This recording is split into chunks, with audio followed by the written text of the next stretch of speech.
Yeah, to pick up the line of thought we were. So some of you might have seen new things that you could actually try on your own farm, and then all of that has a risk implication.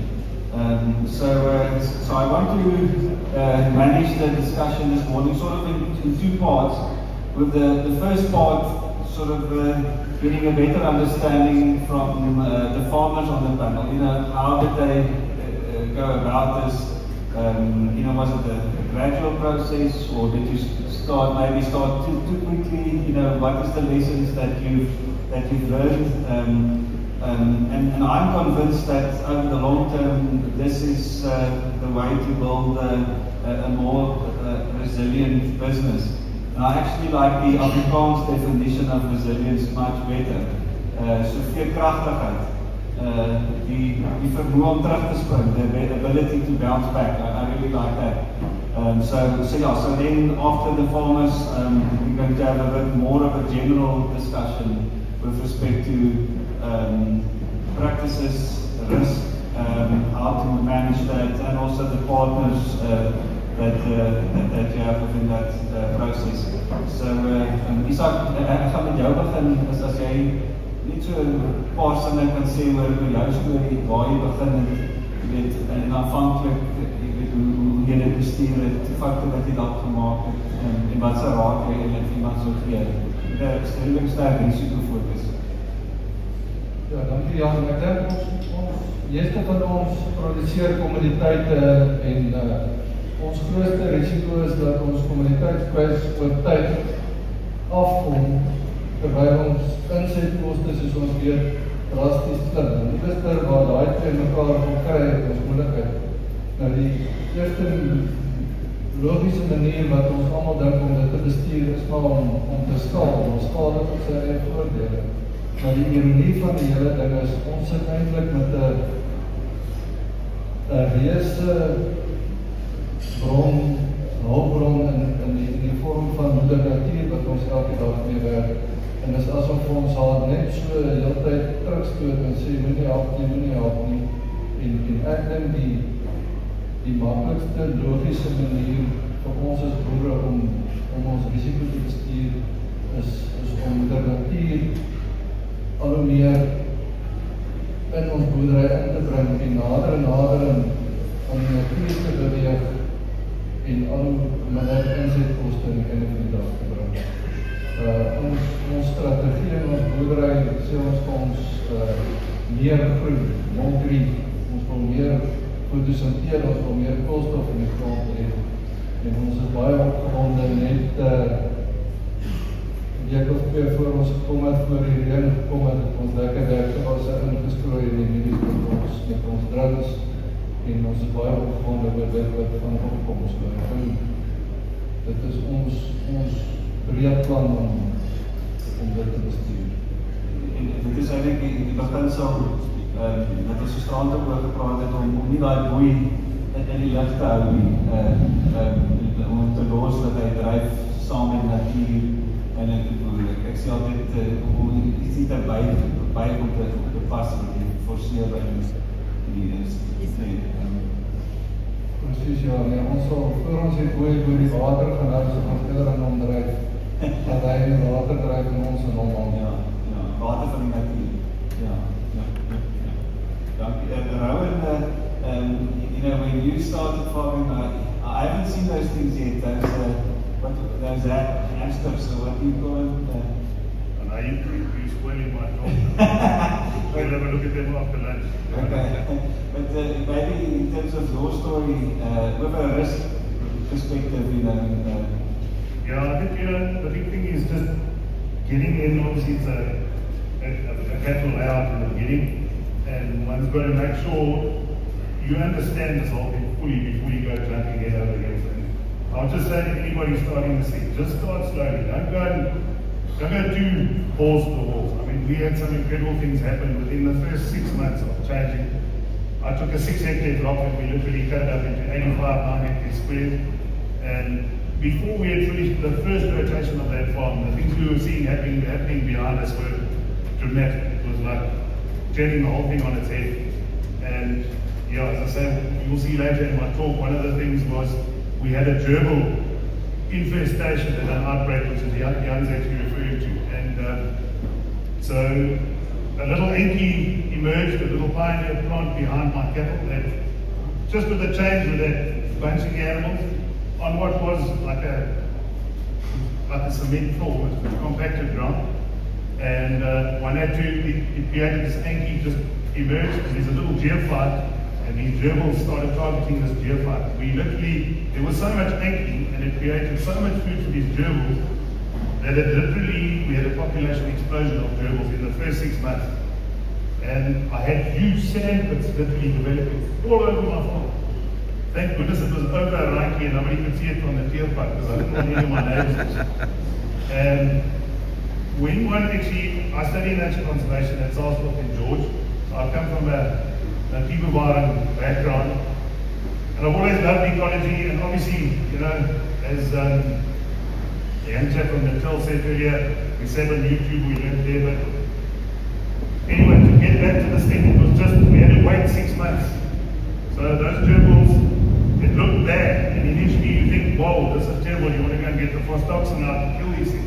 Because now, geez, there's sand pits developing all over the place. But what actually happened is that gerbil is adapted to that natural grass felt environment. It went and collected all the top radial grass species in the felt. It made the holes in the cement, what was a compacted, almost cement pad, created a seed bed. It's a messy feeder, and it went and actually put the seeds where they needed to be. One had to wait a full cycle for it to rain again, and then the whole thing sprung to life. So it's just incredible. We tend to continue wanting things to happen quicker. I've got to be patient with this thing. I've got to let nature do its thing, and nature likes time. I've got to give it time. But understand the management, understand what we do with management and how it affects the ecosystem. Anyway, that's one little thing that we share that little story. Sorry for stealing from your presentation. En Gerrit, as jy 'n bietjie kan vertel van jou storie, sover ek weet, jy het enigste stoet van die minstoetspelers, dalk enigste, was dit vir jou of 'n verleidelike proses, of wat het gebeur daar by jou? Ja. Ja, ek dink ons het op die stadium in die ou professionele manier van produksie bereik het ons groot toekenning gekry om dit die beste in die land.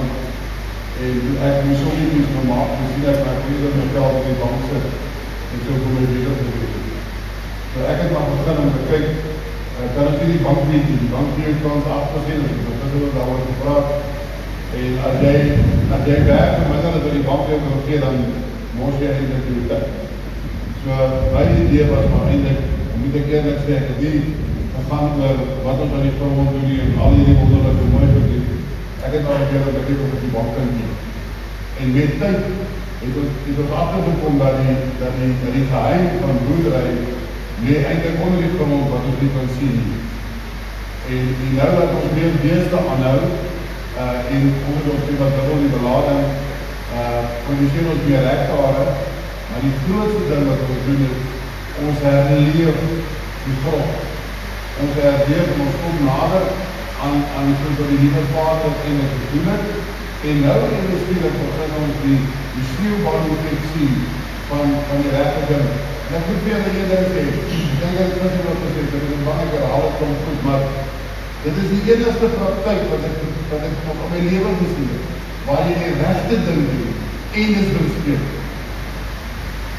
So ons wil allemaal met die koelkraal beklui, allemaal beklui, maar iets wat ek verwijs in die inzetkoel, maar ek en jy moet winskevend bly binnen ons eie grensgraad, want dit is wat ek en jy idee. So, moet nie probeer om het allemaal te teilen aan dit is, maak seker, jy produceer 'n kilogram vleis die goed kost, en dan kan jy langste in die begin. En hulle ook op dit, but actually more about ensuring the sustainability of the food system. So when you look at the concept of ensuring the sustainability of the food system, and you look at what regenerative agriculture addresses, there's actually a number of things that regenerative agriculture start to talk to. In trying to ensure sustainability of the food system, we always talk about the farming practice, helping farmers to be a lot more resilient with all the challenges of climate change. We also talk about the farming practices not damaging the farming resources itself, which are the things that we are actually starting to find in the regenerative agriculture. So we will never be able to ensure food security if we are not, one, helping farmers to be a lot more resilient to the climate challenges that they face all the time, and also if farmers don't look after their most important property. So for that reason, Land Bank actually came up with a green farming facility so that we start encouraging farmers to think about the greener ways to farm. For farmers to think about how do they look after the most important asset, which is the land that they're farming, ensuring that the soil is healthy, and the environment, the farming ecosystem itself, is actually healthy. How do we help farmers to build the resilience for challenges to do with the climate change, but also on a lot more scarce resources like the water resources? How do we actually encourage farmers to look after those resources? Because we know if they look after those resources, they will be a lot more sustainable, a lot more resilient. So we have specific products, and regenerative agriculture in particular, it's something that we are starting to focus on as a way for us to build sustainability in the farming system, in the farming ecosystem.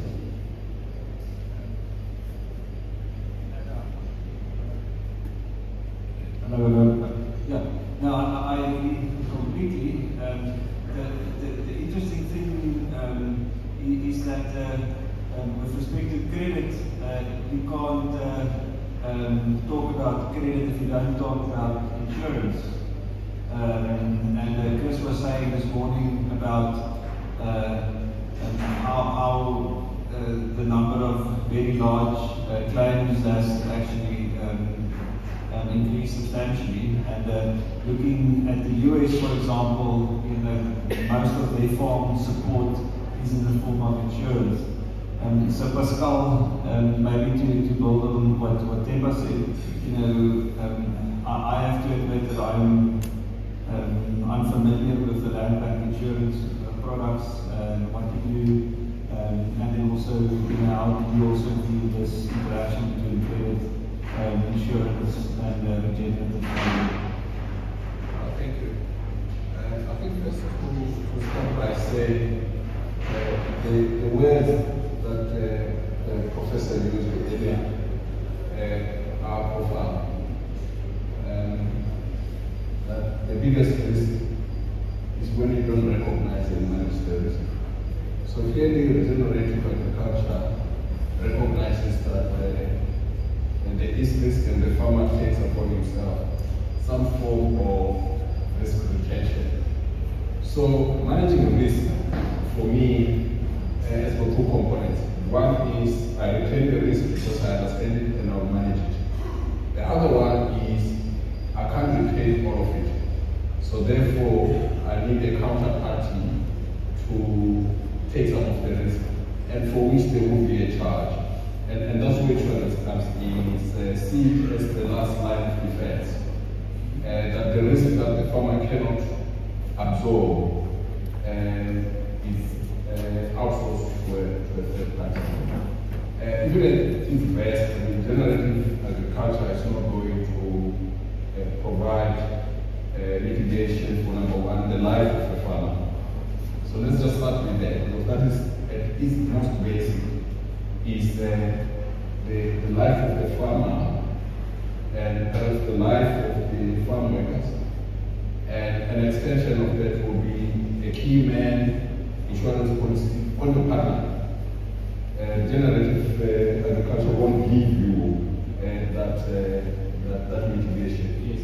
And in the unlikely event, and heaven forbid that you borrow a couple of thousands to do piping on the farm, electrification, whatever it is, if something happens to you, your family has got a small problem because they've got to find ways to pay that to the bank. September will be knocking on the door looking for the loan to be paid. So I think at its most basic we have to start with that. And that risk is not going to go away. The risk of disablement, the risk of death. And these are things we have to face as a farming community that we have to deal with.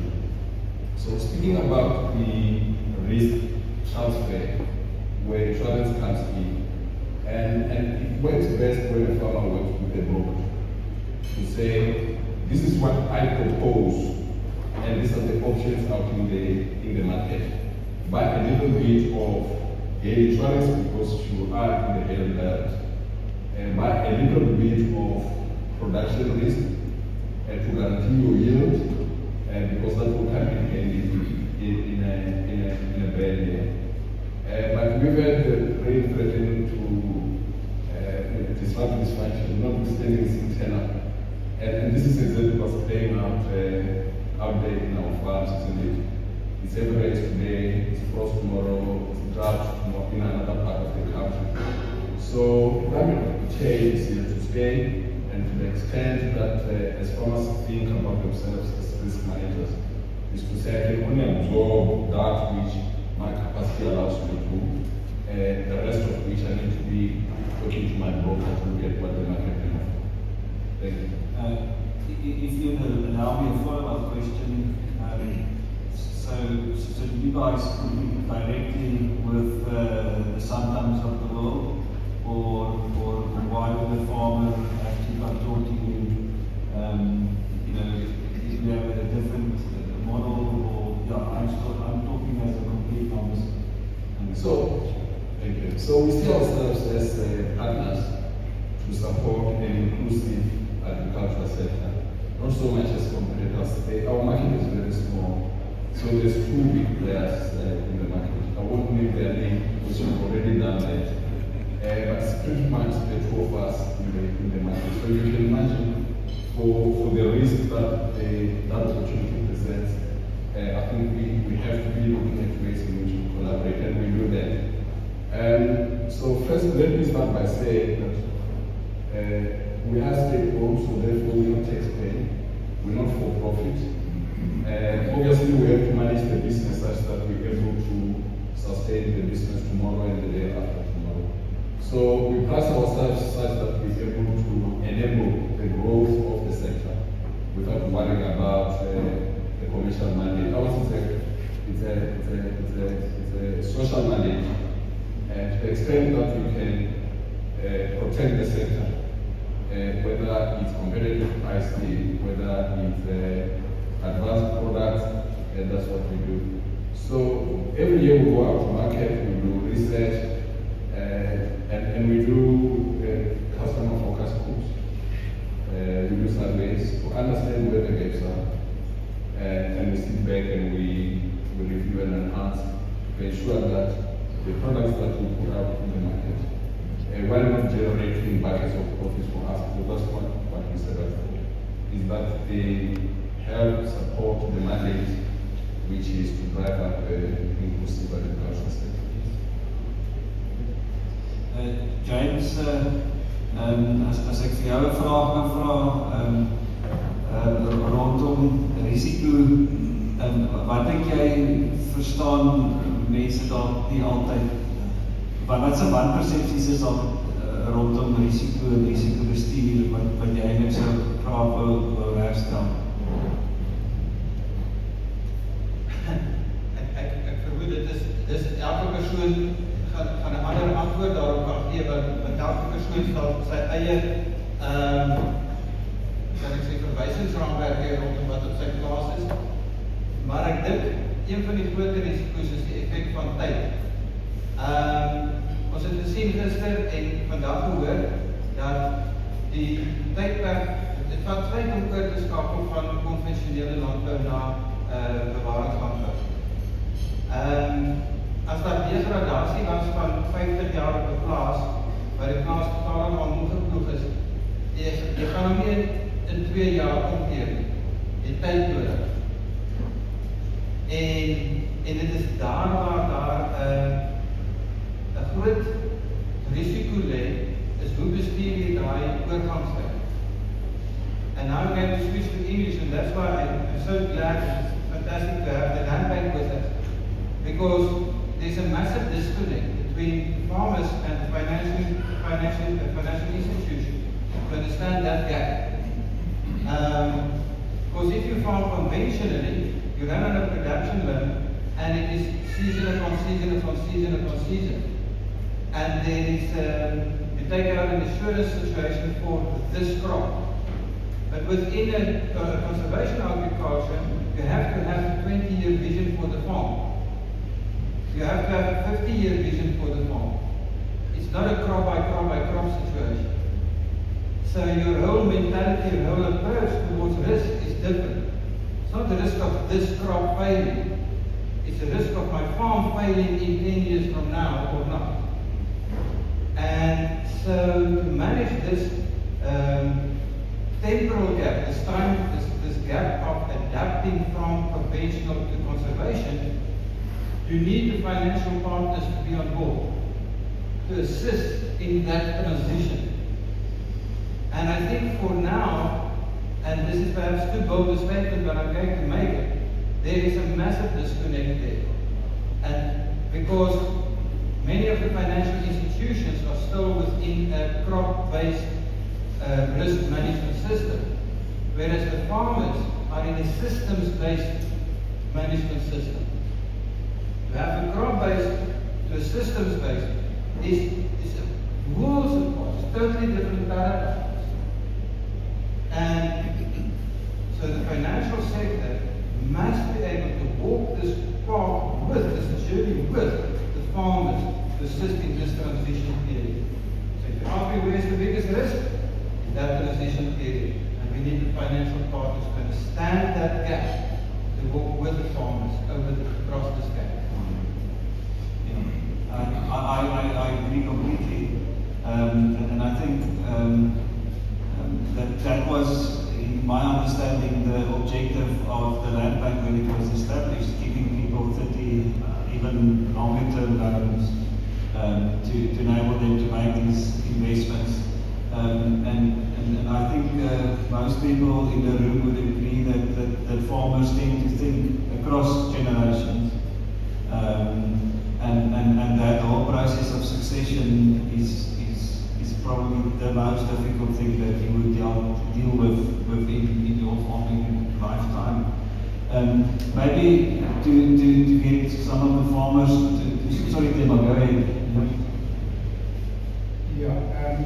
I thought I should maybe just come in and enhance the point that James was making. Of course, we are a development bank, and the purpose of development banks is to have a lot of measures when it comes to funding. And even for things like funding your transition period, moving from conventional farming to regenerative farming. And James is 100% right. So, and I think I can actually talk and compare with the commercial banks, because as you know, I spent 20 years in the other commercial bank. And as a development bank now, I can actually see where the land bank is. If you look at the tenants in the land bank, you are 100% right. It's supposed to give that action capital to allow the farmer to be able to transition into regenerative farming and actually be able to go through that J-curve and get out of that J-curve and start to see the market side. So we go up to 25 years with our funding, which gives the clients the passions that we are looking for. Of course, as I said, before the land bank, I just spent 20 years in the other commercial bank. And commercial bank cannot actually give 25 years.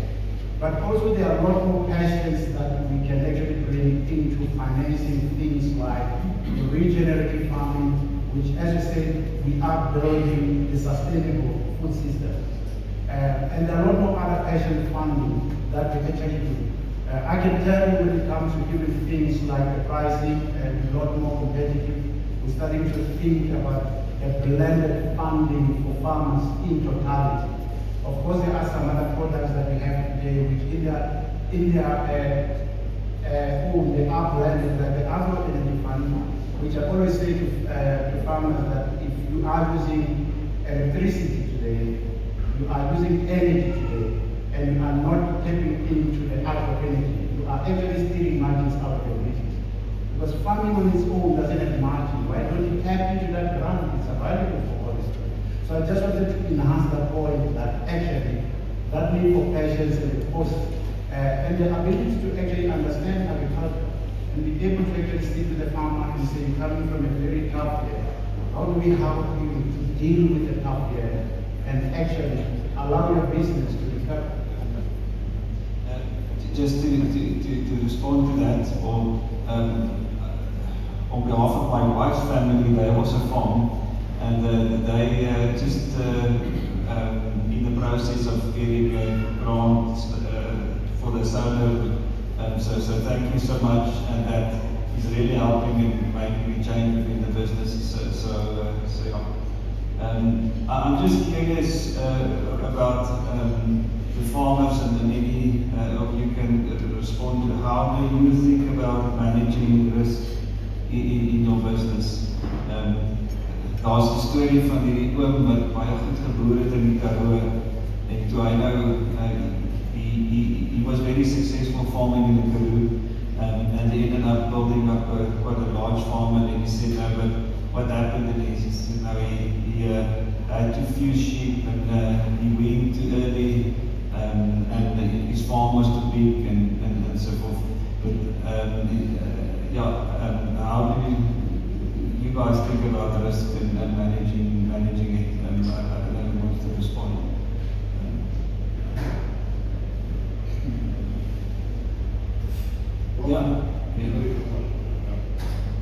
I'll take it. I think with this whole thing is obviously you've got the initial capital outlay, as James is saying, that he bridges a gap.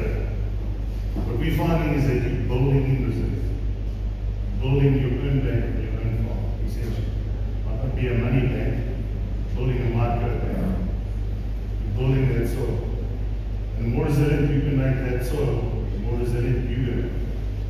And you can get these guys to understand that once that ecology kicks in, and once that whole system starts humming, it might take a year or 2 or 3 or 6 to get it humming. It essentially, you need to start looking at that as a bank. To solve that. Gerrit, jy wil sê? Ja, ek dink vir my is dit jy weet dit dalk vir my die grootste risiko. Ten minste rede dat ons dit met hoë getalle hier. En dan kom jy reeds met dit hierdie jaar met ons gebeur. En ek dink dat ouens altyd ons absoluut optimis is, dis hoe ons boer, maar dit gaan moeilik wees. En al wat ek wil weet, ons wat die risiko nie, ons is op 'n daaglikse basis bewus van die bydrae wat ons oor het vir die lewe. Jy weet so, we're on top of it all the time. En dat 'n ou so gou as moontlik, omdat 'n ou op die boonste kurwe is, moet daar nie genoeg kanaries in die wyn wees. En die oomblik as die kanaries wil gaan maak, dan moet ons reageer, jy weet. So ek dink, vir my is dit net maar die dalk die grootste probleem, is as ons met die hoë getalle het, om dan die lugte te stuur. En natuurlijk kan dat ook doen met jou samenstelling van jou kind. Jy weet, meer miskien een oskomponent in bring, as jy uit die wil, dit wat jy wil neermaak, eerder moet een oskomponent neermaak, of met iets wat makkelijk verkoopbaar is, en nie met een vrouwelijke dier, jy weet, kudde neem. So ek wil miskien net een ding bysit, oor die bleaching wat hulle van praat, en ek dink, baie ouens wil graag oorgaan, maar hulle het nie die kapitaal om oor te gaan. So dit breek baie ouens, en omdat, ek dink van die finansiële kant, dan nog nie rechtig inkoop in die gedagte nie, want hulle leen nog steeds geld in ou norms, in ou draagkrachtnorms, en al die selfde verhuring, die ou wil jou vastbind, en wat is die normale draag, kan hierdie ou nie eintlik eers begin om oor te gaan na die rechte ding te doen. En as ons op 'n manier hierdie ding kan finansier, jy weet, en dit met die finansiële instelling, kyk, is dit moeite werd, is dit te veel risiko, wat ek al. Maar as ons daai transisie wat jy nou gepraat het, dan finansier, gaan ons meer boere kry. Maar jy dink die ou stramme druk, ou sê jy moet koop dubbel jou beeste, sit 'n bietjie water in, bou 'n dam. Maar ek wil, jy weet, en as ons dit kan finansier, op 'n manier, en as daar altyd is vir daai risiko van die finansiële kant, dan gaan dit 'n klomp ouens help in die systeem. En dis eintlik baie goeie punt. Hoe jy hierdie twee stelsels sal evalueer vanuit 'n risikoperspektief, jy weet, dit is totaal verskillend. So die standaardmodel van 'n lewenstoestand werk nie. Nee, my woord. Ek het net keer op 'n ding gepraat oor draagkragnorme, ons het 'n blessing oor 'n curse. En interessant as jy, ek het so 'n kaart van die vleis wat vir jou wys, hierdie stuk is 6 hektar, daai stuk is 5 hektar. Jy kan maar na die bank toe gaan en vir geld en hulle leer jou net volgens daai draagkragnorme. En jy miskien op dit sien, ons het elektriese draaie gespan, ons het dubbel die beeste aangegaan. So, jy weet, die draagkragnorme is eintlik 'n beperk, is eintlik 'n curse. Want ons kan die, want hy moet nie jou beperk nie, en dit kan miskien een draai kan mee, ons het miskien hoe makkelijk, allemaal wat begin het, sê die is daar nie nou, met 4 man. Nou as sy bank, hom wil geld neem volgens draagkrag, dan het hy nooit weggespring. Maar eindelijk is die potentiaal van sy grond, heiliglik wat hy weet, 4 man, wat die bank dit kan wees. I think just to make that point again, the guys need to understand that by doing this, if you do it properly, you're building that resilience in, which lessens their risk hugely. Yeah. That ecological resilience you're building into that ground is less risk for me, it's less risk for them, less risk for everyone. And it's a win-win. And you're becoming more profitable in the process. And the chance to be profitable in the long term is better. Gerrit, is something that what you said just reminded me. So, so we're talking about kilograms of meat produced per hectare, but one can take that one step further and say kilograms of meat produced per millimeter of rainfall, because then that is actually the key figure in the end. Yeah, I must say, James have a system where we try to motivate people to give you the more figures, where he works out rainfall, profit per 100 millimeter of rain. And you can also, there's areas that you just get less rain and there's areas that you get a lot of rain. But I think the expression as 100 per 100 millimeters of rain is actually a brilliant, then it evens out different carrying capacities, different rainfall areas, So, I want to encourage if anybody wants to speak to James or to Andrew, let's get that figures in so that we can help the financial guys and the guys doing the rest to say, this is better. But then it's also going to give them information to manage their decisions better. But we need that information. So I want to encourage everybody that do some sort of region to contact them, put in the figures, the same figures that go to the financial guys and to SARS and everything. It's easy, so let's get the information in so you can have a benchmark. What a benchmark on conventional. Let's get a benchmark on different levels, different areas on region A. Isak, as ek vir jou 'n vraag kan vra, wat weet jy alles op 'n baie gereelde grondslag? As jy dit moet sê. Wat is die sleutel? Ek wil ek sommer nou net nou. Ja, ek dink ons weet heeltemal van my. Op agter in die groter landbougroep is daar baie groot behoefte aan syfers en konkrete syfers. Heeltemal van my. Ek wil sommer net 'n syfer in die gehoor gooi, miskien vir volgende jaar se kongres.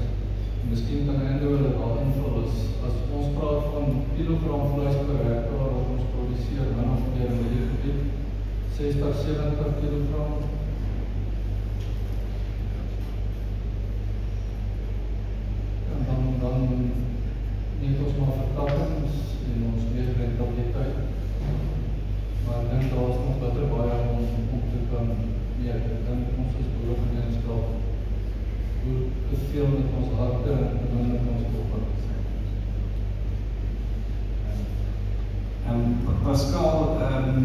I want to ask you a question, basically on the way in which government thinks about insurance. I'm sorry if it's an unfair question, but it's just fascinating to look at the American system where most of the farmer support is in the form of insurance. So they measure, James actually a kenner of the Amerikaanse landboubeleid, maar toch, the way I understand it is that there is a long-term trend and then you can ensure that trend, be it yield or income or profit even. So I think that's a bit the other extreme, but you know, maybe let's make the question about the role of insurance in development. Thank you. And I think that's a very important question. It's a fair question because I'm a civil servant. So I should speak about government. I am a government employee, so I should be able in part to answer. Let me start by saying this. The international insurance market at the conference in Cape Town last week, all of us as crop insurance companies, and there were 14 countries in the room, 85 delegates. South Africa is still one of the only few in the world that whose governments do not support farmers through insurance subsidies. And collectively as a sector, we have to be doing something about that. There are a lot of conversations between ourselves as the land, the private entities, private insurance companies, and government to see that the farmers get insurance subsidies, as is the case elsewhere in the world. And those discussions are at an advanced stage. Government is very clear because case studies have been done at the World Bank. Government is very clear on how much is needed over the next while taking a short-term view of 2 years to run a pilot. The business cases have been developed. Where we are now is a budget issue. And government needing to allocate budget for this. You will hear the Minister of Agriculture talk about premium subsidies. You will hear the Minister of Finance speak about it as well. But I'm sure between the two of them, one of them must establish a budget. My own view is we are probably about 2 years away. I think those discussions are at a fairly advanced stage. They probably won't happen next week when we go back to budget. But I'll start expecting that to be in the budget, perhaps during the mid-term budget or in the coming year. This is extremely important to support the growth of the sector, particularly as climate change takes hold, as insurers we begin to price for that risk. I think one of the speakers mentioned earlier that it used to be 1 in 5 years, $1 billion trigger, $1 billion trigger on claims. That is significantly less now. And as insurers, we're under pressure to have to price in some of that. It will help if government comes in to provide those subsidies. Just my last point is, even as you go into the continent, in the east and in the north, even with what we would call developing economies, they still provide funding of between 50 and 80%. So it just shows you how much governments are invested in making sure that the agricultural sector survives. As Land Bank, working with government, we developed drought products. Typically, these products, unsubsidized, would be expensive. And where these products are launched over the world, they are often subsidized to drive up take-up because you deal with affordability when you provide subsidies. So I think as a sector, from all our commodity groups, from from associations. I think we have to start talking louder to authority to say that the time is now, and that government needs to be walking the talk to support the sector. Thank you. James, ek gaan jou 'n bietjie van 'n hospitaalpas gee. So if I had to tell you that you, together with Pascal, have to design the drought insurance system in South Africa, what do you think should be some of the pillars of such a system in your experience? Well, I think going back to the roots of what an insurance system is about, it's to act as a hedge within situations of calamity. You don't insure bad management. Insurance is not a method as a bailout strategy for failed management. So insurance is there to help you in conditions where it is acts of God, nature, droughts, floods, and not to bail you out when there's bad management. So you must actually have as a first threshold that if you don't apply appropriate management systems that will build the bank that Rose was spoke about, then we don't insure you. Because we're not going to insure bad management. Because you're just so much more at risk if you apply bad management. But if you apply good management, and you apply the principles of regenerative agriculture, well then you must get your insurance at a discount. Because you're so much lower risk to the insurer than when you actually follow a conventional policy. You reduce the risk overall on the ecological system, on the farming system, on the insurance system, when you apply appropriate management. So what we see is that because insurance very much is used as a backstop, and if you fail, even though you have bad management, there's always the insurance. That bad management is driving up the premiums. But if you take the bad management out and the insurers ensure good management practices against actual failures of droughts and risk, you can actually offer it at a discount. Okay, Isak, ja. Wat James eigenlijk zei, als dat een koolstofkrediet uitbetaald, als dan allemaal goede management heeft, dan zal niemand schade hebben. Dit is eigenlijk nog goed dat jy dit sê. My kop begin het dadelijk draai, maar wat is goeie bestuur? Hoe kwantifiseer mense dan die goeie bestuur? Ek dink mense moet sê die koolstof te bou in die grond is 'n byproduk van goeie bestuur. Ek weet nie, dalk sommer vir die boere dan wat sou what would be other proxies that could give us a good indication of management that increases system resilience? Jan, I don't know if these two gentlemen were standing on the fence, but that top change yesterday. If anybody can't see the difference between good and bad management, raise my case. You see the belt on the left, it's yellow. You see Donnie's belt on the right, chalk and cheese. Any idiot can see. Just for context, so we had quite 5 stations yesterday, and we rotated between them, and then one of them was a cell bundle. Now my English is dried up, but cell bundle Walk. a field walk with a guide, and it's looking at the veld, the one being managed convention, and then the other, and it was really chalk and cheese.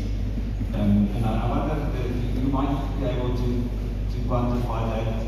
You know, from the satellites, you can actually even measure soil moisture, right? So that might be, I'm just thinking out loud. Gerrit, wat sê jy sê?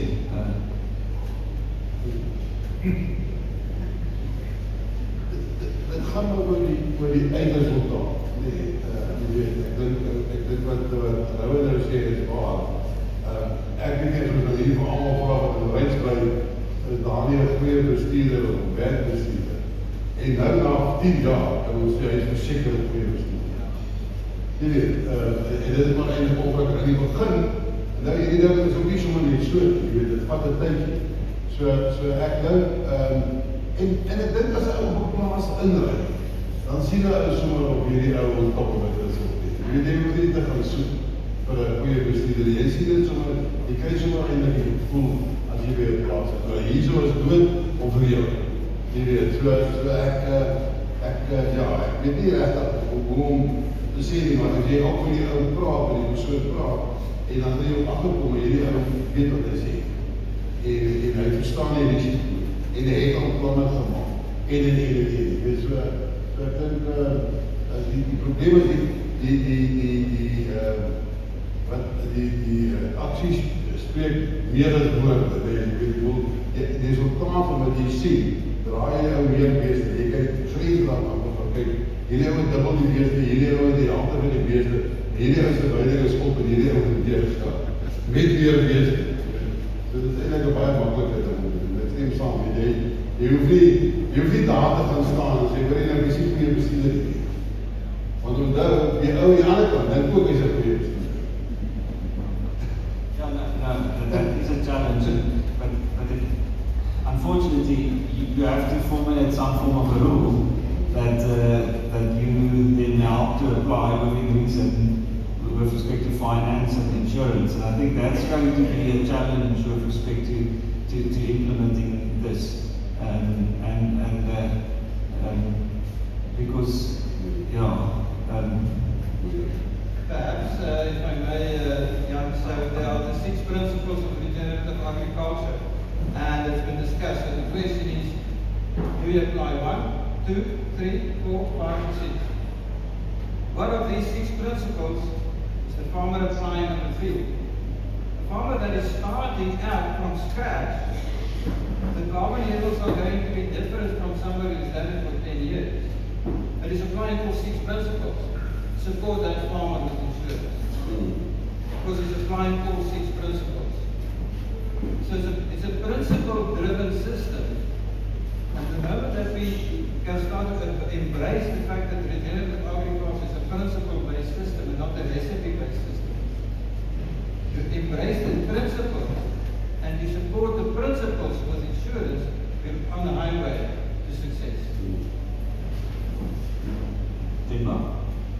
Yeah, I wanted to say, Jan, that it's actually a lot more simpler than we think on how we can whether there's good management or bad management.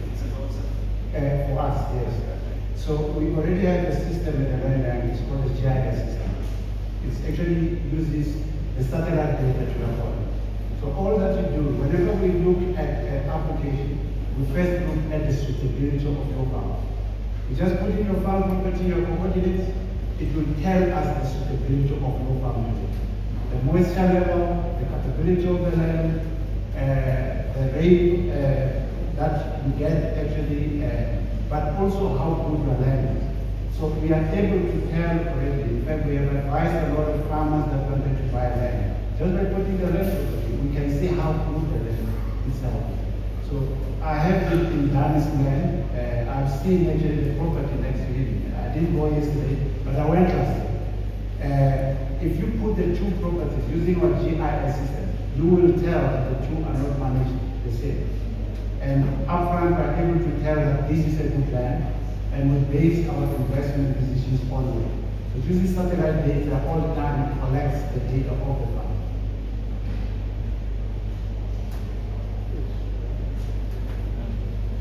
So we almost have to start to wrap up, and I've got. I was wondering if there's any questions from the floor. Otherwise, I'm going to ask the speakers to say something in closing. So, is there a question from the floor? Whilst somebody waits for a question, is there a question?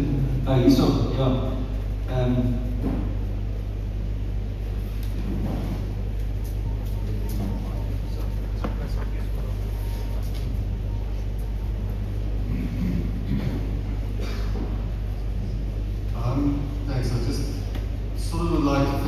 myself, managing risk with insurance is something that's backing you up for future or for what is going to happen in the future. And it sounds like the satellite data works on historical, what has happened. And I think there is maybe a disconnect between the financiers and the farmers and the management system and the risk mitigation of management systems. Rather basing it on, if you are going to apply these systems, these are the results that will follow. If you weren't applying these systems but you're now going to change, we are going to ensure these management, excuse me, these management principles.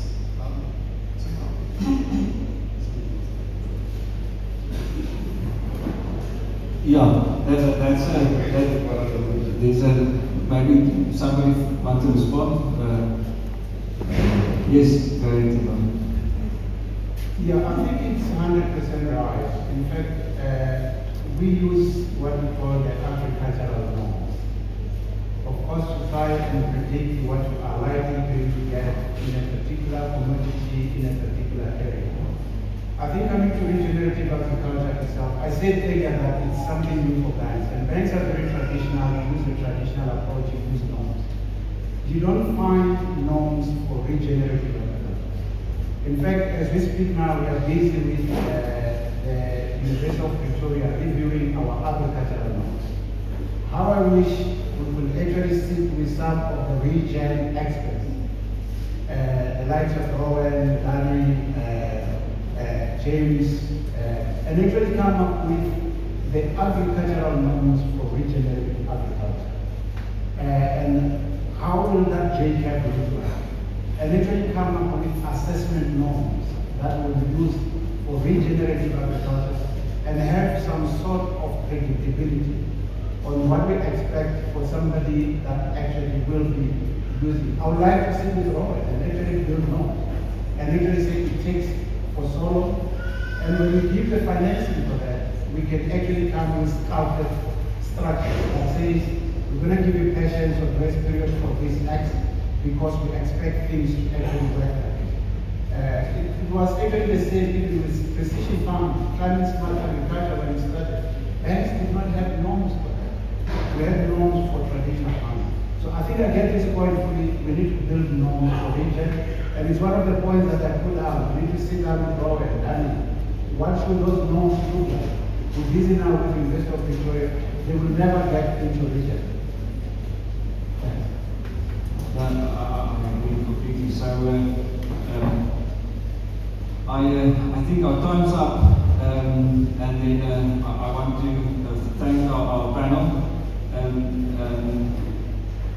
I think one of the things that I'll walk away with here is continuing to encourage people to also start focusing on the numbers and sharing and benchmarking that, because I think that's also a component of this whole system that would help the individuals, the banks, the insurance companies. And then thank you all for joining us, and then I'll hand over then back to Chris. Do I hand over to you, or what's, cool. Thank you so much.